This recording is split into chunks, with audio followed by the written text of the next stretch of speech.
Hello folks, this is a video I took tonight. I ran out of time during daylight to collect my bird water. So here I am out after dark next to the bog. I have my headlamp on my head. I have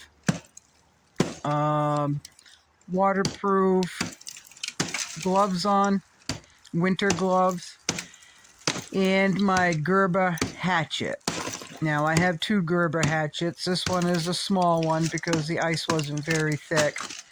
And I have a larger one which is a little bit heavy, quite a bit heavier, that I use when the ice is a lot thicker. So tonight, because I have two 5-gallon buckets inside the house full of water, I bring them in so they could remain thawed during the night, so when I put them outside in the morning they're not frozen, right? So I have two 5-gallon buckets in the house, and what I'm doing tonight is collecting another 5-gallon bucket plus 3 2.5-gallon pails. That will get me probably through the weekend. So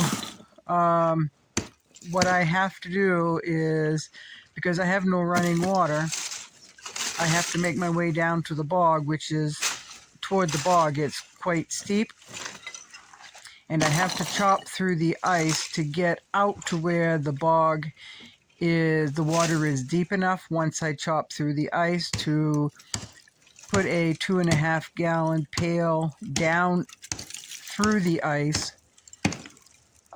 So when I fill the bucket up, I can get a pretty close to 2.5-gallon pail of water. So what I do is I take a 2.5-gallon pail of water and fill up 2 other pails, and then I fill up the 5-gallon bucket, and then I'll take one last scoop and fill the other 2.5-gallon bucket.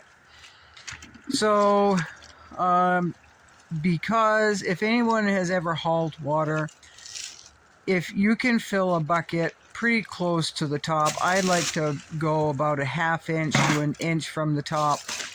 If you have a stick, a piece of limb in the pail floating on top of the water, that prevents the water from splashing out over the side so easily.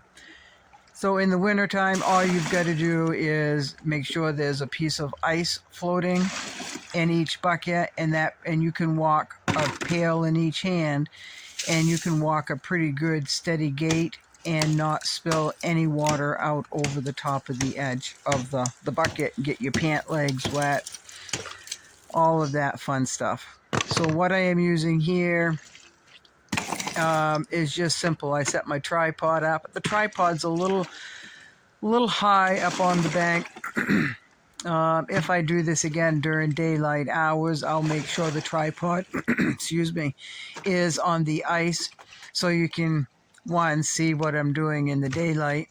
But this is very typical. I'm out here a lot of times after dark with the headlamp collecting water. So this is just what I do, folks.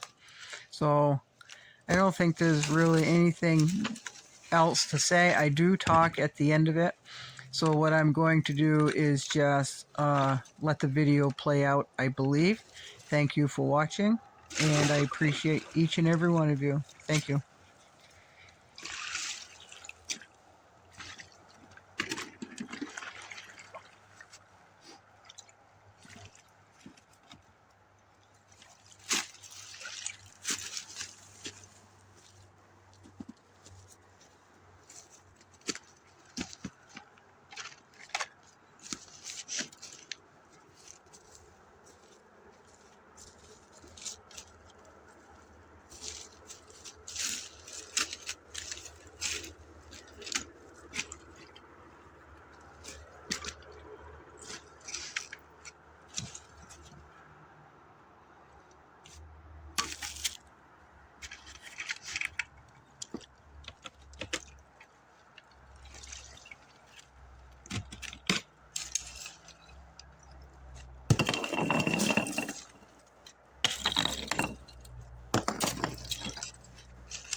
That's how it's done, boys and girls, with a Gerber hatchet. Works pretty good. The ice is just about 3.5 inches thick and a little cold if I were to fall, but I got my rubber boots on and life is good.